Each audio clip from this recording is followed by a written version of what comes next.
This week, we welcome David Hétu, the Chief Research Officer at Flare Systems, to discuss how illicit markets really operate. In the second segment, we jump right into the security news. Microsoft Exchange had some vulnerabilities. How could you not hear about them? Russians are trying to throttle Twitter. Silicon Valley security camera company has been breached, and we got to see what it looks like inside of a Tesla factory in China. Did I mention that there was an Exchange hack? I said that right. Free tool released to help secure the supply chain, but does not prevent against Russians with bags of cash. The best practices aren't always the best. Advanced Linux malware and how not to encrypt C2 and hide files on Linux. Network-based multi-domain macro segmentation, situational awareness for compliance, and more. Then we close out the show with a special pre-recorded announcement featuring Asaf Dahan, the head threat researcher at Cybereason, on ransomware research threats and futures. Welcome to Paul's Security Weekly. This is Security Weekly, for security professionals, by security professionals. Broadcasting live from G-Unit Studios in Rhode Island, it's the show where exploits run wild, packets aren't the only things getting sniffed, and the cocktails flow steady. It's Paul's Security Weekly.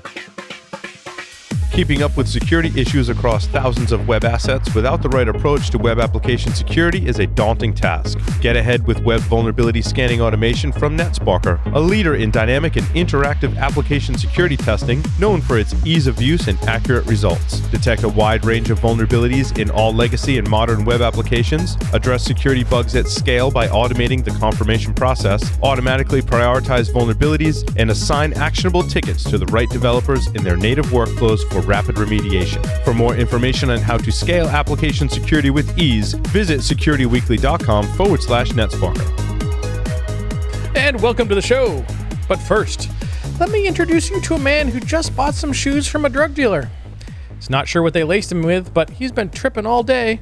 Mr. Paul Asadorian. Welcome to Paul's Security Weekly, episode number 686. Being recorded on March 11th, 2021, right here in G-Unit Studios in Rhode Island. To my left is none other than Mr. Larry Pesce. Indeed. It's good to be here in the studio for a change. Yeah, and you know, Larry, of all the things that taste like chicken, it's weird that eggs aren't one of them.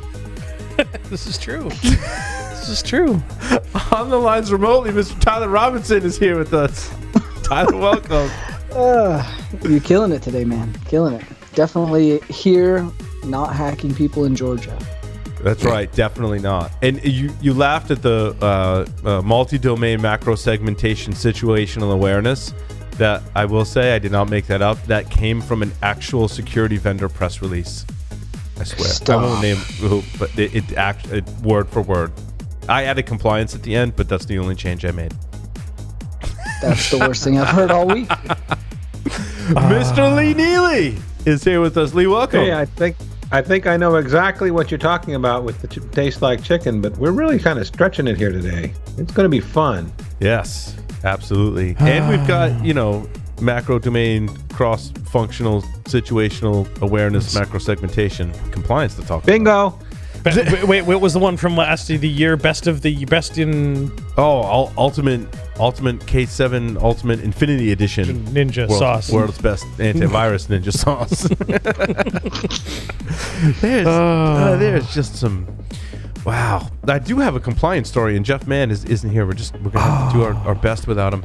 If you want to stay in the loop, all things Security Weekly, please visit securityweekly.com/subscribe. We've got a lot of shows on the network. One's focused on compliance with Jeff Mann, Business Security Weekly for CISOs. Subscribe today on your favorite podcast catcher, YouTube channel. Sign up for our mailing list and join our Discord server. Our guest for this segment is David Hétu, the Chief Security Research Officer at Flare Systems. He's been studying the size, scope, and structure of illicit markets for years. He's here today to tell us how they really operate. David, welcome to the show. Well, thank you for having me. David, I want to start off by asking you how you got your start in information security or illicit market study, as it were. Yeah, so it was actually at the master's level. I wanted to do something on hackers, and everyone was telling me that it was impossible to study hackers. And that was around like 2008, 2009. And basically, I just looked at the war scene. Back in the day, I was just downloading, I guess, too much stuff from there. And if you guys remember the info files, is that something that you guys recall, and all of the ASCII art and everything from that area? Mm-hmm. Yes. And basically, so I just figured that I could download thousands of these, and all these hacker groups, they were all tanking each other. And so I was looking at who was saluting or tanking each other, and I built this whole massive network of 3,000 hacker groups, each kind of greeting each other. And that was basically what I did for a couple of months, and that just got me hooked into cybersecurity research and just the hacking field, basically. That's really awesome. Illicit markets is a really interesting topic, and one that I've been listening to some other podcasts and books talk about. One is there's a new documentary called The Silk Road, ironically enough, on the Silk Road in Ross Ulbricht. David, thoughts on that story and kind of how that all went down and culminated? It was such a fascinating time. I mean, kind of when my first claim to fame was being able to scrape all of Silk Road's content. Mm-hmm. And, a couple of years back, I mean, just, scraping websites on the dark web was something that wasn't very common. Not many people were doing. And when you're looking at it today, it seems so easy, so trivial, and everyone's doing it. I mean, there's thousands of companies are doing it now. But back in the day, it was actually kind of special. And to me, Silk Road was just such a revelation. And that's basically how I got into criminology and studying all these markets.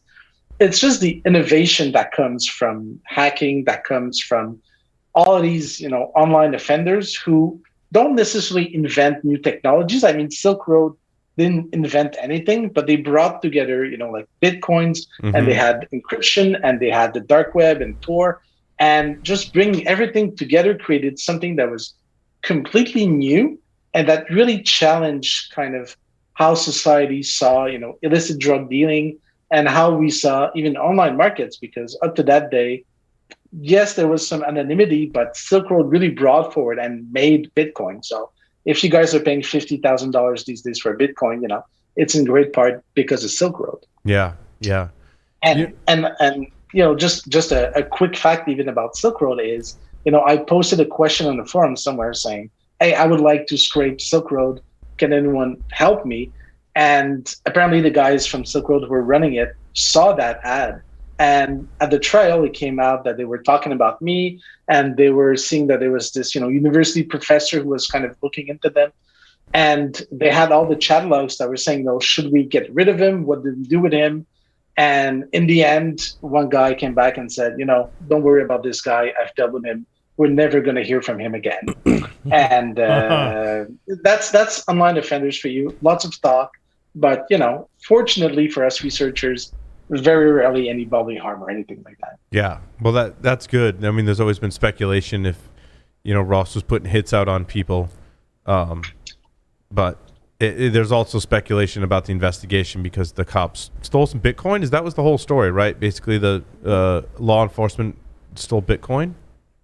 They stole Bitcoins, and I mean the big question everyone had back in the day was, well, how did they find out about this dark web marketplace? And the police came up with one explanation, there was their IP leaking through their CAPTCHA. That was false. And during the trial, it was actually kind of a classic case of police not wanting to say how they did it and giving up, excuses after excuses, right? And the defense just destroying these theories one after the other. And even today, when I'm talking with law enforcement, one day I hope to learn, what happened. And it's probably something boring like the NSA got involved and they just, gave up the IP address because they have this way of cracking Tor, and that was it. Well, one thing I hadn't considered, mostly because I'm not usually in the market for illicit substances on the dark web or in person. I mean, maybe sometimes, but is that I think the way that Ross came to terms with the moral and ethics of it all was, hey, look, it's safer to get these illicit drugs, as an example, on the dark web because there's a ranking system and rating and reviews. but if you go buy it off the street, you don't know, and it's actually safer to buy it online. Do you think that's really is that true, David? Is there some truth to that? Oh, there is totally truth to this, and harm reduction was a huge piece of Silk Road, and it's something that we don't see anymore, where everything sells out over time. I mean, it's just a given. It's right for bands, but it's also right for the dark web, apparently. And back then, people were on the forums and were talking about how to use drugs more safely. There was Dr. X, who had a famous case because he was from Europe, and he was actually giving out advice about how you're supposed to inject yourself and how to be safe when you're using drugs. And he was supposed to testify at Russ Ulbricht's Silk Road's administrator's trial. And the FBI told him that, if you're coming to the States because Russ paid you to give out this advice, we're going to arrest you because you got paid by a drug dealer. And this guy was just helping people stay safe. And it's kind of sad to see the police didn't want him to help Russ's case, so they blocked him from coming in. So there's all these shenanigans happening, Well, yeah, because drugs are bad, and they have to remain in the public eye of drugs being bad. So, who's this guy to help people do drugs more safely? Because drugs are bad. That's the narrative that they want you to believe. I'm not sure I subscribe to that theory anymore, but. Well, we've legalized cannabis in Canada, and this country is still okay. We have COVID like you guys, but we're still okay. So there's a life. Yeah, we have COVID, but we're a lot happier, Imagine that. Exactly, yeah. Was it the case that just the Silk Road got too big too fast? I mean, they point to the Gawker article, but is that really, in your opinion, David, what may have led to it? I mean, how the police or law enforcement found out about it is almost irrelevant. I mean, it was almost hard not to notice or hear about Silk Road at a certain point. The one story I think that speaks to all people who are doing, hacking or anything is that, if you're poking the bear, it's going to come after you. And in the case of Silk Road, its main issue is that they were releasing press releases, they were doing interviews, if I remember correctly, even in Forbes. And basically Russ was saying, I am above the law. I am dealing illicit drugs. I'm helping this marketplace, happen. And no force on earth can stop me. I am above all of you. And when you so directly challenge law enforcement and the US government, it may take them years. And in the case of Silk Road, I mean, it took them 2.5 years to find out and to arrest this guy. But they're going to invest millions. They're going to take years, but they're going to eventually take you down. And this is kind of where a huge concept in criminology is about visibility. And the worst thing that you want as a criminal is to be visible, because if you're visible, police is going to come after you. They're going to know you exist, and you increase your risks exponentially. And so the main mistake of Russ Ulbricht while running Silk Road was saying, I'm going to tell everyone I'm above the law and better than you. And I don't think any individual can match the U.S. government, for better or for worse. And now he's going to be in jail with no parole forever. And that's, just sad for him. Yeah, it's the only thing that can get him out of prison right now, unless on the off chance he were to escape, which is not very likely, is a presidential pardon. No, but and even then, I mean, one thing that came out during the trial was that he actually paid someone. Can't remember the amount, but it was at least $1 million. And he said, if I'm ever arrested, here's $1 million. Take a helicopter and come break me out of prison. And then what does the prison people do? What do you think? Well, they're never going to let him out. And because they know that there's this huge motivation to break him out, this guy just made his time in prison 10 times worse, just because there's always this risk of someone coming here to get him out. And with thinking about it now, maybe you shouldn't have done that, just because the guy just took $1 million and now is off. And there's all these stories with the Hells Angels we can talk about if you want. But basically, he wasn't the criminal mastermind that you may think he was. Right. It's really. I'm curious if you were to watch. Have you seen the Silk Road documentary? I know it had just come out. No, I haven't had the chance. I got young kids at home, so the movie selection is a bit different these days. Yeah. But it is on my list though. It is on my list. Yeah, I would love to, like, after you watch it, if you could come back on the show or communicate with us and just see like how accurate it is, because the documentary filmmaker Tiller something, he was on Joe Rogan. That's how I found out about like his works in Silk Road. He did a great job from what I've heard, and has done awesome documentaries in the past. But you're very much a subject matter expert in this area. I can already tell that, even more so talking with you about the case and some of the little tidbits that I had not heard previously. So I'd be curious to see if it's really accurate in terms of a documentary. Yeah, and just another. I mean, my good partner Judith, who I did a lot of research with, they took down Silk Road on her birthday, and she was completely mad because we invested so much energy and time, kind of studying this marketplace, and it being down was always kind of the huge question as to, are we still going to have other dark web marketplaces? It was the first big one, and no one knew if these were staying, if they were coming back, if I'm going to get any more. And today, I think we can say, that the dark web does play a really significant role in the criminal underground. Yeah. So, David, here we are 10 years later. Like, in my prediction, once the Silk Road story played out and Ross was convicted, I was like, basically, I think criminals are, not all of them are dumb, right? Some pretty smart criminals. And if you're smart, you just got to fly under the radar. And I'm like, now really what we've done is push these illicit markets deeper underground and in multiple smaller markets to evade law enforcement. Now, this was just my speculation. I want to defer to you. Is that what's really happening today? These markets, they're really in a tight spot, just because, if you're running a market, how are you making money? You're making a commission on every transaction that happens. And so your goal is to have as many transactions as you can, because you want to make more money. But the problem is, if you want to have more transactions, you need to have more people. And to have more people, you need more publicity, and you need to bring people in. And it's extremely difficult to have people know about your platform, want to use it, without the police knowing about it. And, we can debate for years about how good law enforcement is at finding out about these markets and, what's going on, or, do they learn about this 3 years later? But the point is that they have to be visible. They have to be somewhat open if they want to be making money, just because they need the sheer volume of people to be making large amounts of money. And, that's what we've seen with the dark web, with Alphabay, which became bigger than Silk Road, where you're going to have hundreds of thousands of people, millions of dollars, the administrators are going to earn just, going through these commissions. And the markets, it's really difficult for them to remain small, just because it's against their nature and it's against the administrators' profits. And even when you're looking at the vendors, they want to have access to a large pool of people, large pool of buyers. And that means just being visible. And they're betting that the dark web is going to give them the anonymity they need to not be arrested.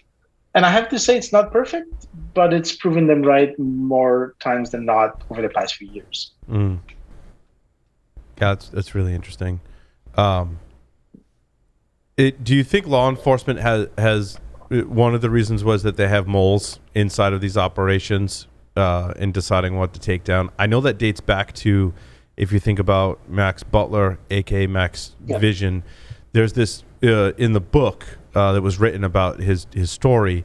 There's this really telling scene where Master Splinter, right? Because Master Splinter in Ninja Turtles was a rat, and that was his handle. And there's this scene where like Max is being arrested for like the final time, and he realizes that Master Splinter, the rat that basically led to his arrest, is standing in the same room as him. And according to the book, like nothing was like, Max didn't say anything to him, but like that would have been that's like an interesting moment, right? And I think criminals take notice of that kind of stuff. No, but it's really hard to sometimes uncover them all. I mean, it's, I don't know if you, I'm sure you guys have read, Kevin Mitnick's book as well. And, he was always taken down by a partner, always taken down by someone, just stealing him and just, giving away to the cops. You have to trust someone at some juncture, right? You've got to trust someone. and the point is that's always kind of where everything just falls apart. Mhm. And it's like everything in cybersecurity. You can spend months trying to find this extremely obscure vulnerability in a firewall somewhere, or you can just call up a secretary and ask her for the password. And here, with these illicit markets, it's exactly the same thing, where you're going to see that, the administrator, there's only one or two person who's running the whole show. Well, when you have 100,000 people, just members of a market, you're going to have thousands of messages coming your way every single day about fraud, about escrow, about the payments, about anything. And so you're going to need to have moderators. You're going to need to have people that you need to trust. And these people, they'll want to make some money on the side, and they'll turn on you. And pretty much everything that we've seen over the past few years is that human investigation, so talking to people, arresting and flipping people, is so much more important than any kind of technical vulnerability. And I mean, crypto is good. I mean, we in 2021, we can say that we actually have some good crypto. And so this is strong, and it's not kind of the way to go. Law enforcement appears to understand that, you want to talk to people, you want to turn people, and this is how you're going to get to the core of everything. And Yeah, this is but how they you're still gonna- need technology, and it was Tiller Russell is the director that did Silk Road as well as a lot of other awesome. He did the one called The Last Narc. Ah, what an awesome documentary that was, right?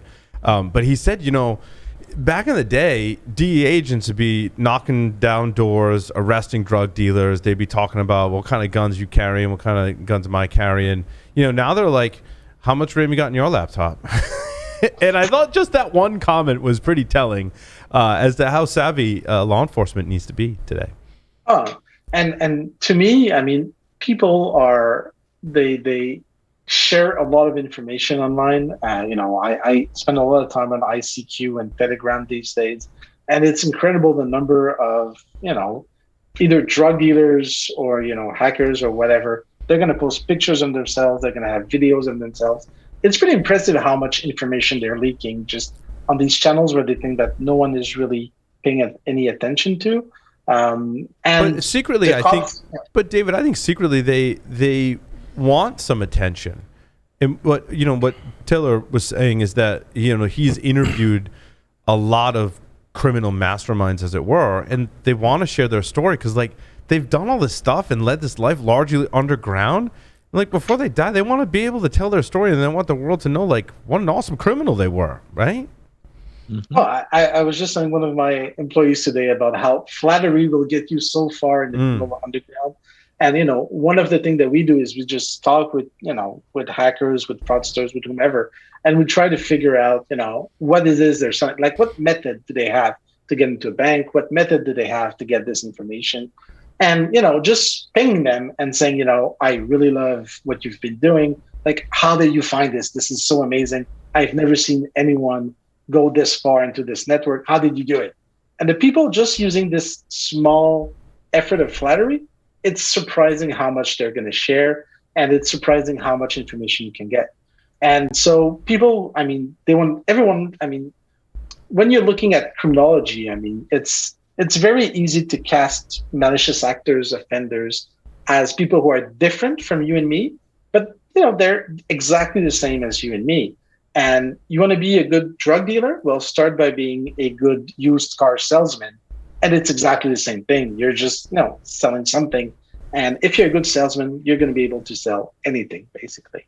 So, yeah, I mean, everyone wants to tell their story. That's true. And even submarines. I thought a really interesting story was, after the breakup of the Soviet Union, there was all these MiG fighters and submarines laying around, and it was whoever had them has them now because there's no more Soviet Union.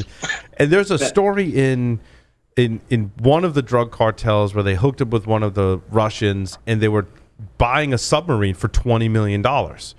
And because the submarine, it was a good deal because you filled that with drugs and you go from Colombia to Miami once. Not only have you made back your $20 million, but you've made a profit in that whole thing, right?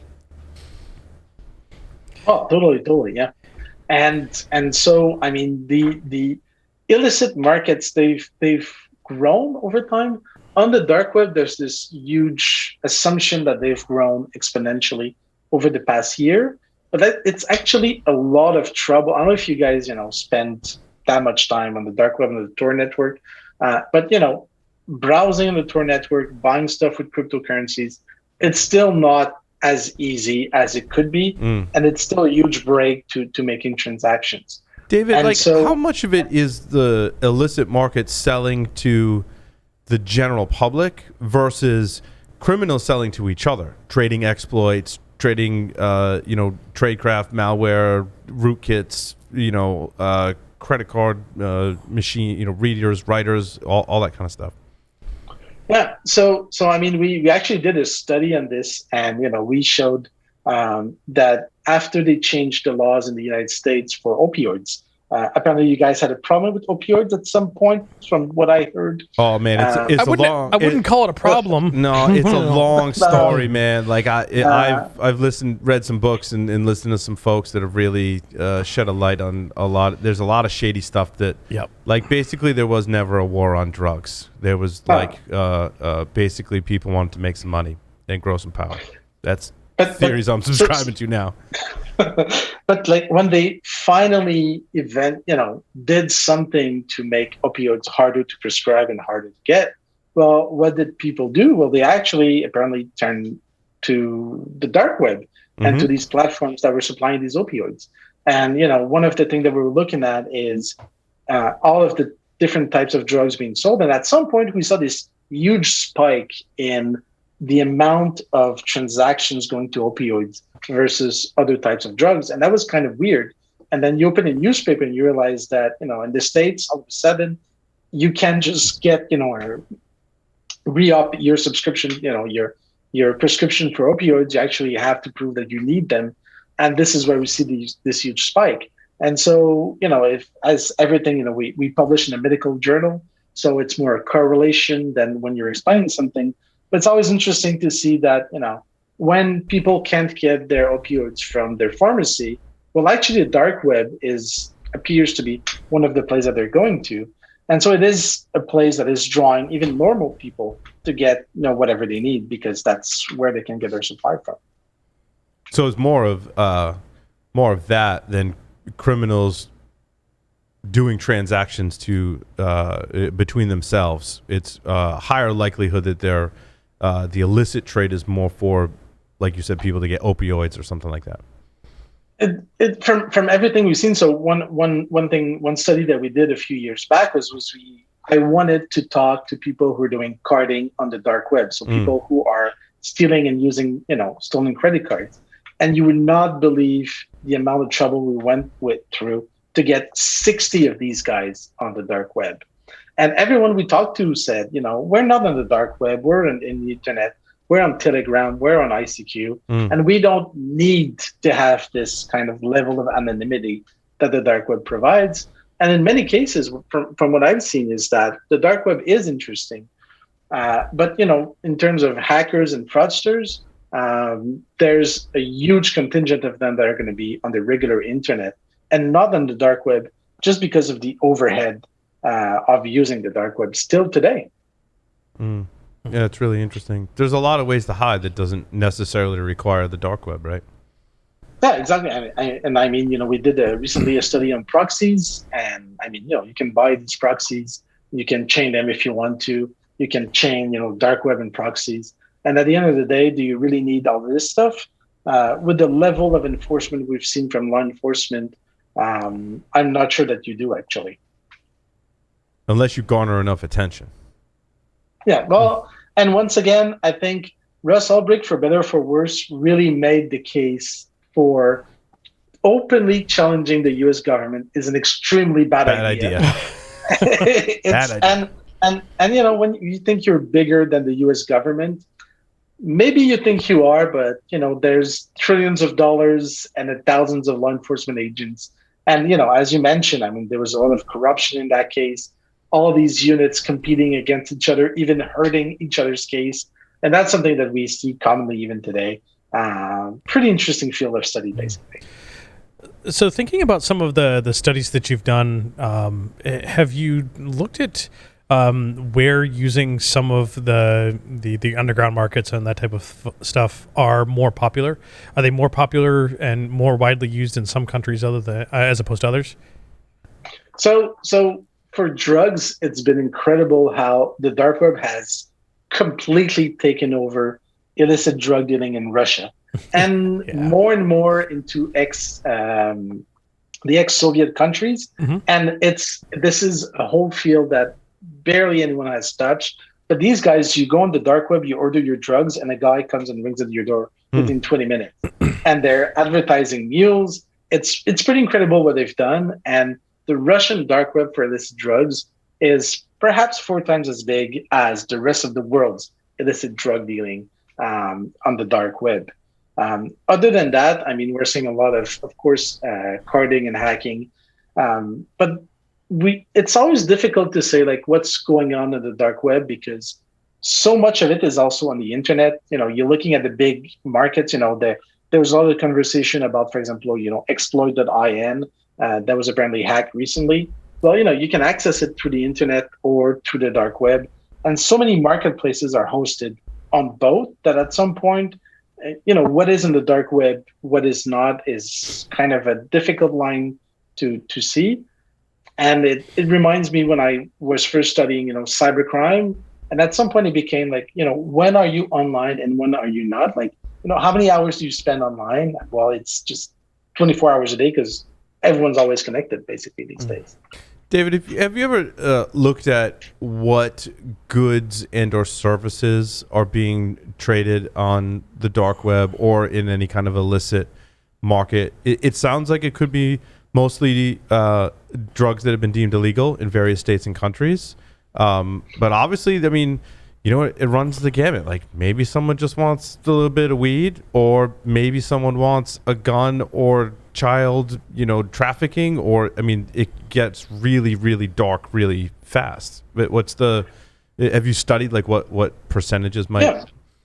So one of the first thing that I did was kind of build a scraper that would scrape as many marketplaces as we could. I know guns are an interesting kind of case for dark web, because if you buy a gun online, well, they're going to have to ship it to you. But how do you ship an AK-47 through the mail without it being detected? And that's a huge problem basically, and one that people really haven't figured out. And so there's all these news report about guns being sold on the dark web, but I mean the evidence is that maybe there was like 5, maybe 50, but I mean it really happens not that too often.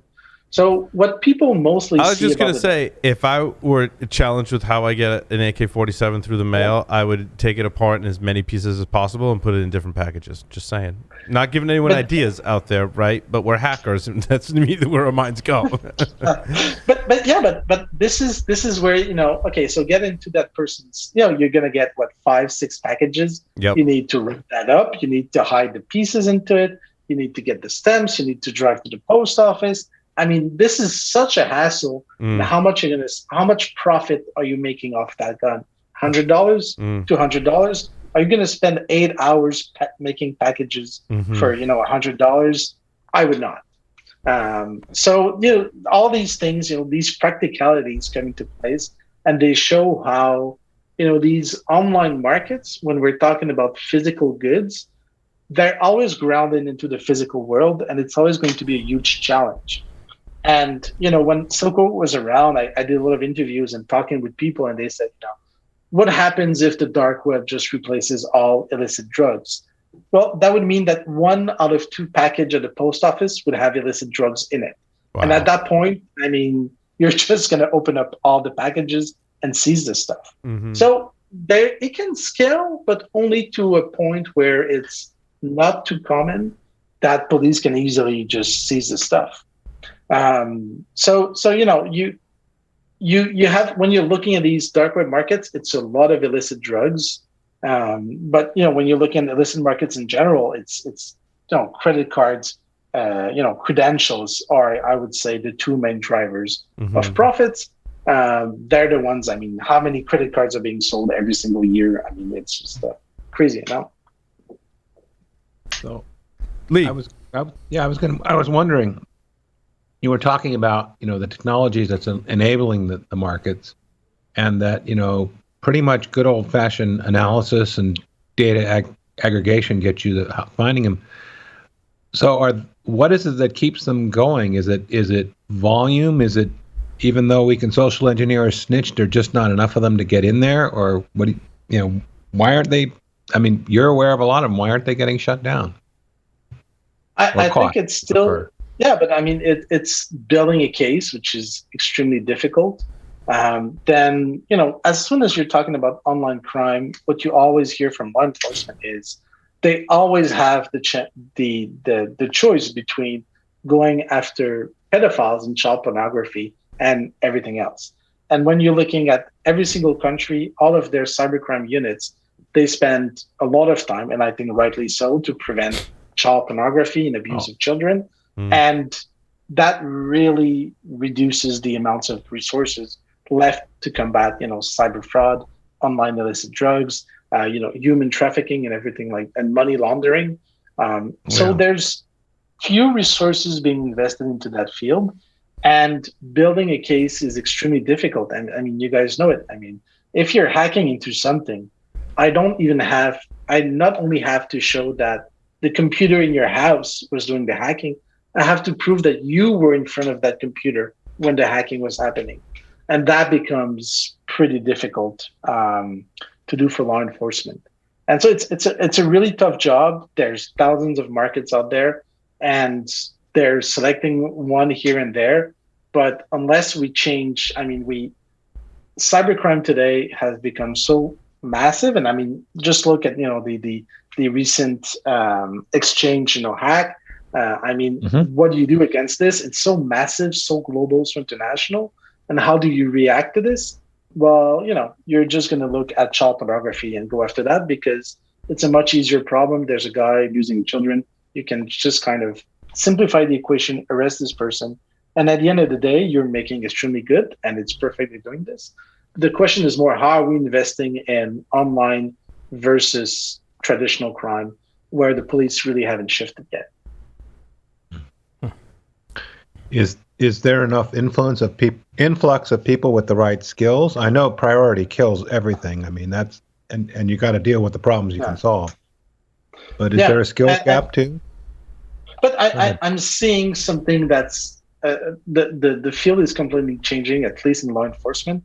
I mean, the joke was, it used to be that, if you killed someone and left a sheet of paper with an IP address on the dead body, the cops would just walk away because they'd be like, oh, an IP address, we're never going to be able to solve this. Let's walk away from this. And what we're seeing now is the cops are making a lot better with technology. We're seeing a lot more kind of help coming, and tracing. And so this is really changing how we're looking at this thing. But it's a very, very slow process.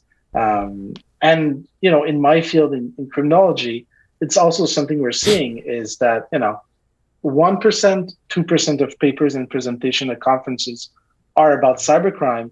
And, the prevalence of the crime is so much higher than this. But yet people are kind of afraid. They don't know how to approach it. And it's become kind of a wall that's preventing us from moving forward with this. So if you could make one change or influence one direction, what would it be? That's a really good question, actually. I think that, one thing that I figured was that, everyone would have some basic knowledge of technology. I always thought, in 2010, like 10 years ago, I thought that 10 years from now, everyone would actually know what an IP address is, and all this jargon would be better understood by people. And, we realized that kind of the basic training about just, a good security hygiene, we're still far from this. People are still using bad password. People are still not really trained for security. And there's a lot of discussion about, about education, about, civics in society. It seems like there's so many stuff we're not teaching people. And I'm not that old, but I'm talking like an old person that the kids today don't know anything. But if there was one thing that I would change is trying to instill a sense of security and the importance of a good cyber hygiene to people that we're not really doing these days, at least in Canada. Maybe you can correct me if in the States it's a completely different story, but I'm guessing it's not. No, I think you got it. And by the way, stay off my lawn, okay? I will. I promise I will. Or I will use a dark web to get to it, so you won't know it's so. David, in your opinion, how would changing the laws, let's say in illicit drugs, impact the illicit markets? Would they just shift to something else? Or you think there's like basically always going to be something illicit or illegal that they'll be able to trade, no matter if we legalize things like opioids or psychedelics or whatever? I mean, the offenders are always going to find what we call the criminal interstice, so kind of the spot where they can make some profit and some money. And I don't know if you guys saw the report from California where they said that the fraud for all of the COVID programs and the unemployment and the special paychecks people are getting, it was between 10 and 27% of all the money that was paid. And when you're looking at California, I mean, it's billions, it's tens of billions of dollars that were paid out in these programs. And so, you know, the offenders, they're always going to go after the target where they can get their money. So, you know, if you're looking in Canada, I mean, cannabis, once again, is legal, but we still have plenty of illicit black market for cannabis that's being there. But people are shifting because it's COVID to COVID fraud. You're seeing rappers on YouTube these days in Canada rapping, you know, and they're doing songs about, you know, defrauding the government.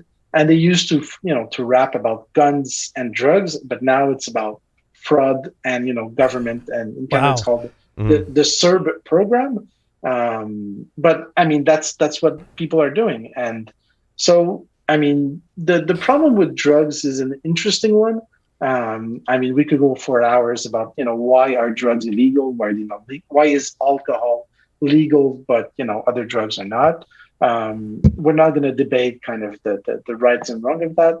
But the point is, the solution is not necessarily changing the laws.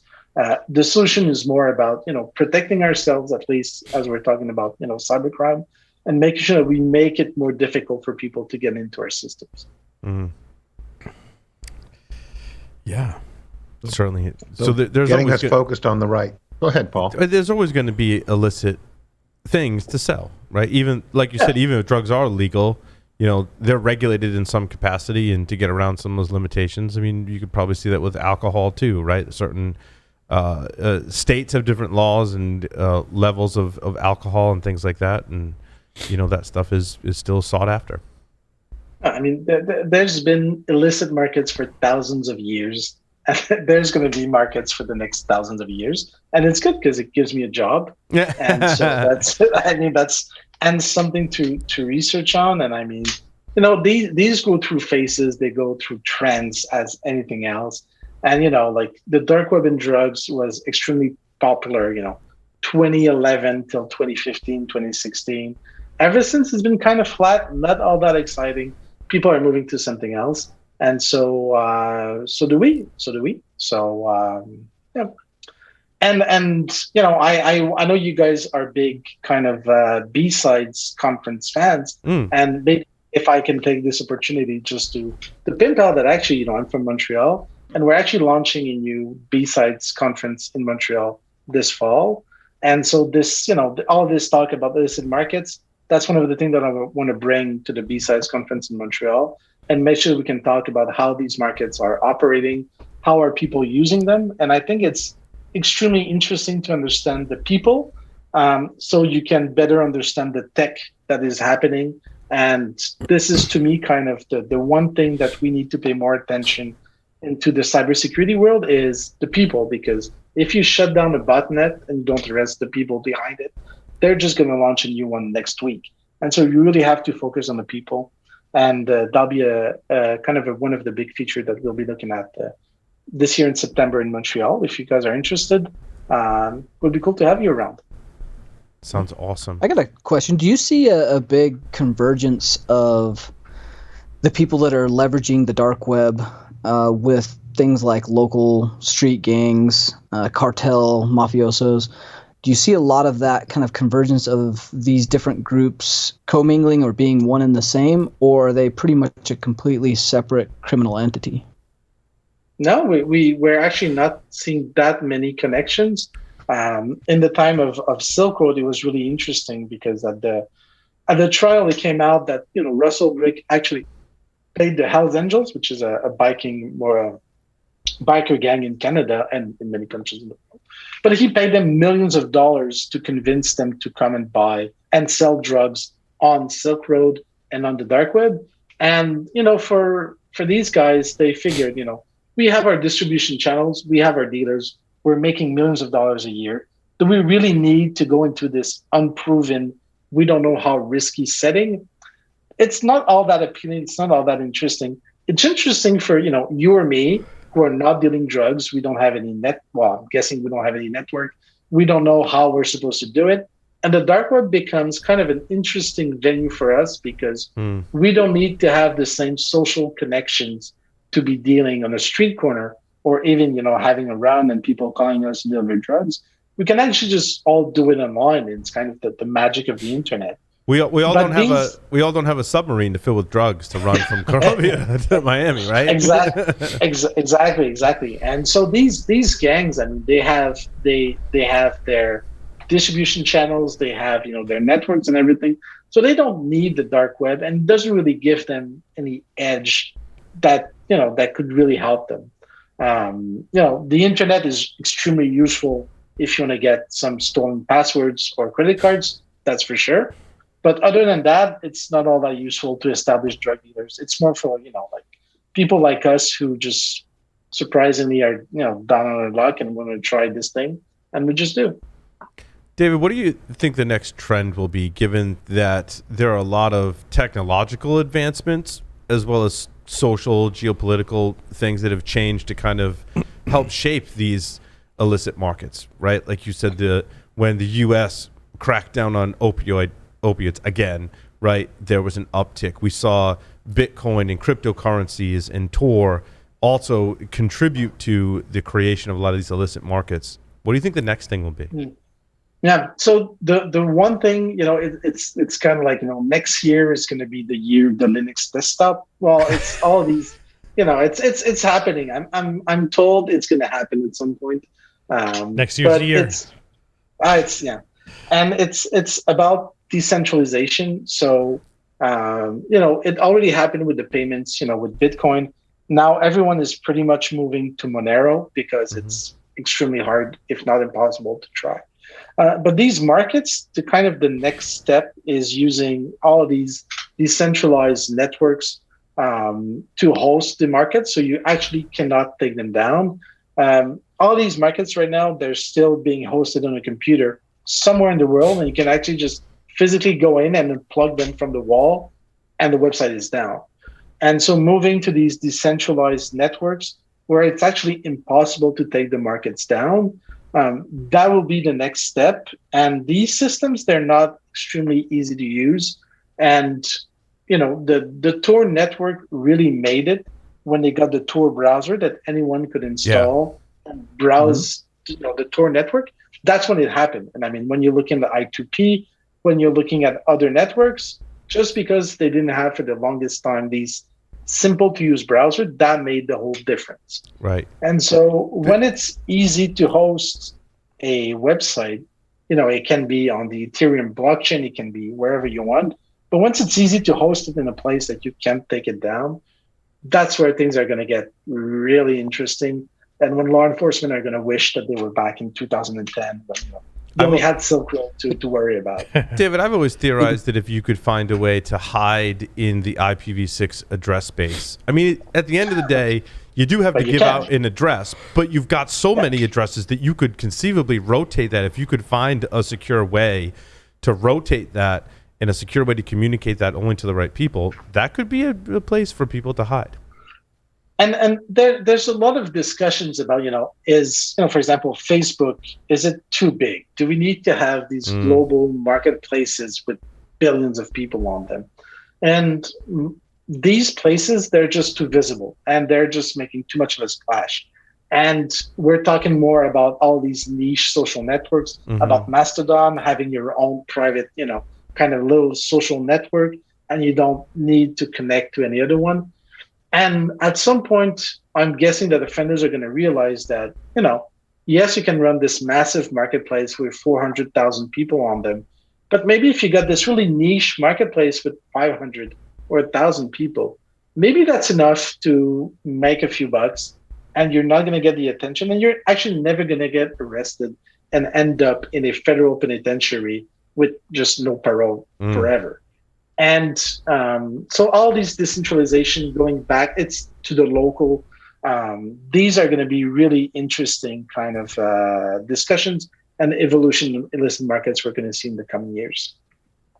Do you see that as a legitimate, viable future? Like, look at how you have to connect to the internet, right? There's always an ISP tied to that. There's always a small group of people that manage DNS, and like you said, decentralizing where stuff is hosted is a big part of it. You see Microsoft and law enforcement able to take down, very, very strategic servers in different countries. Black hole or sinkhole DNS, ISPs taking down routes to things. If we don't have the ability to utilize the internet or DNS or hosting providers, does that decentralization theory and kind of future-proof strategy still work? I don't think there's anything that is anything proof, but it's going to give you a few more years till law enforcement catch up to you and kind of understand what is going on and what you should do. And, at some point, someone has to be running something. So if you get to that person, you can try and, just publish something new, take down whatever you want. And as you say, black hole or sinkhole, whatever you want. So I think it's a way forward for people, but it's always going to be this, cat and mouse game where, law enforcement gets better and then malicious actors are going to take over, new technologies. And, we don't know how this is all going to play out, even 10 years from now. 10 years ago, I barely knew that Silk Road existed.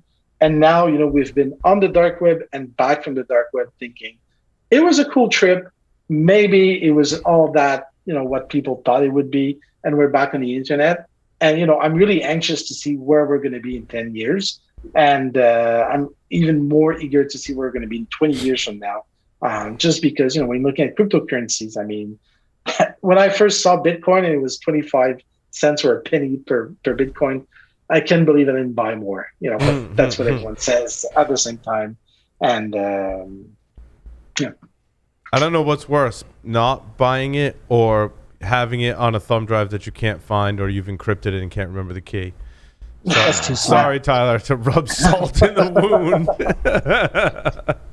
You still haven't found it. Well, obviously you're here and you don't have your own island, so. And I teach a lot of classes about Bitcoin, for example. There's all these theories about like the creator of Bitcoin who never spent a single dime of the money he got. Who is is this person a Buddhist monk who's reached nirvana and doesn't need money anymore?